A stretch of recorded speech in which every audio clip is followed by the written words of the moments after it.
artists are very nervous about their work and they don't want to put themselves out there. Did you ever go through anything like that? Or like how did you grow that pride in your artwork that some of these young artists might need to hear, especially the high schoolers in the audience? Yeah, I think most artists go through that point where, you know, they're so self-conscious about their own art that it's hard to move past that. It's hard to put yourself in front of other people. Really though, I mean, I think you just have to. You know, you have to have it be important enough to you to be brave and make that step. And then, you know, if you want to get there, then I think the way to do that is making it your life. You know, you at the end of the day, you're pulling out your sketch pad, you're working on it, you're consuming content that inspires you and, you know, drives you to want to get better. And I think also recognizing that it's okay to be in the middle stages of the process. You know, I think everyone wants to wait until they're like the best, until they put themselves out there. But you're just depriving yourself of the opportunity to be in that world and to, you know, see what you can do when challenged. I would say you're getting into a field where you're going to be critiqued on everything. Don't say it's true. Your peers, people out in the field, your other people that are trying to get hired. I mean, everybody is going to have a platform to look at your stuff and pick it apart. And the sooner, like, I know this sounds crazy, but the sooner that you can get into a mind space that every form of criticism or any form of tearing you down is just building you back up to make your stuff better and stronger and make you as an It does artist. sound crazy. I'm telling you. Yeah, and I remember going through the program. I remember putting my stuff up on the wall and wanting people to write down. And people would be like, I like this. And that's the stuff that I never listened to. I always took criticism and tried to apply it, try to see their point of view. Because you may not know what kind of history they have, or you don't know that demographic, or there might be a whole different subgenre of art that you're not used to. And so I would say I know it's a little intimidating at first, but I would say just jump into the deep end with it and just let that criticism come. If it's from It's gonna happen anyways. You might as well enjoy it. and I would even go as far as go and ask people that aren't your typical audience, you know?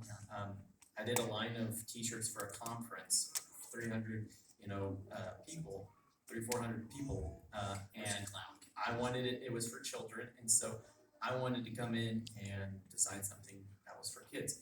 And I had over 30 or 40 children come and draw what they believed was like their most favorite thing about the conference. And I used all that to combine to create an art piece. Something that, from not my point of view, not It's so something that- awesome. So the only way I would have done that is if I would have went to kids or children or adults or parents, people that I don't fall into that genre to get that kind of feedback. And that made my artwork so much better. And so I just encourage you to just let it go. Just try it.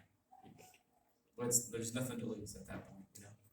Earlier, you know, it came up in the conversation about like your eye develops over time, and actually the criticism, if you want to call it that, from others is, you know, a big part of how that eye develops, because there are things that you don't immediately see yourself that others can. And so I think that if you accept that as a part of the process rather than seeing it as something that's inherently like negative, I think you'll be really well prepared to take everything in stride. My friend Brian Morante, he's one of the directors from SpongeBob that covered the walls with post-it notes of SpongeBob characters. I remember one time I was asking him, like, why do you create art? And he drove him crazy. He's like, why do you ask these questions? It broke his brain for like a few weeks. He said he finally thought about it. He realized when he was a kid, he remember sitting out by the pool in his apartment complex, and one of the neighbor kids saw him sketching, he was doing this really elaborate drawing of a mad scientist laboratory, and had all these machines and pumps and lights and all that. And the girl comes over and she says, "What is that?" And he describes, he says, and he goes on, and she says, "I don't see any of that." And he said, he looked at it again, he says, and suddenly it was like a magic trick. He couldn't see any of it anymore either. He said, I don't see it either. And he said at that point he realized he needed to learn how to draw, whatever that meant. It's like he went on this epic quest to learn how to draw. And he's drawn so much. But it reminds me of there's a phrase that says, "The master has failed more times than the beginner has even tried." And you want to keep that in mind. It's important to fail. You want to fail faster. Learn to love your mistakes. That's why I talk about sketching with the ballpoint pen, because you want to learn to love your mistakes. Your mistakes are part of what makes you beautiful. It makes your drawings more beautiful. It gives you your calligraphy. You don't just crumple it up and throw it away. Learn to add to it. It becomes more illustrative that way, and you can see the world more beautifully that way, and how you can leave your imprint on it. And another one is, it's a roommate says, in nature never hurries till everything is accomplished. So you get there. There's no finish line. You're just here to be here and enjoy it.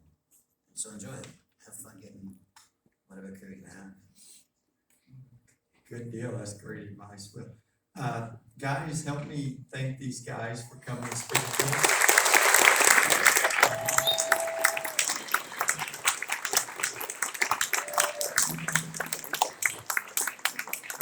All right. Well, Can I honor Paul Davidson? Paul Davidson used to be one of the art directors here for a long time, and he was an incredible human being. And I've known him a very long time. I knew his daughter.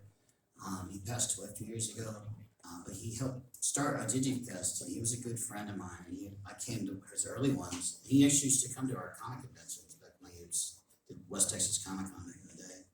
But he was a good man, and I love this program here, and I love the people that come out of it. I've known quite a few artists that come out of South Plains, and they're very, very good at what they do, very skilled, and they're always fun to work with. They're easier to work with. And he used to, my ex-wife used to say he'd walk into her class and he'd unplug all the computers in the room at once to make sure that they knew to save their files. And she's never had a problem ever since then. She's been good at that, and she's one of the best designers I know. She taught me everything. She came from this program too. It's a good program. thank you, Will. I appreciate that. So, couple things I want to do right quick. All of my students, I want y'all to come up front here. South Plains College students, especially my sophomores, but every one of you guys, I want you guys to know that this whole day was planned and put on together by these folks that you see up front here. These are the guys that put iVision together. So let's give them a hand. They've done a great job.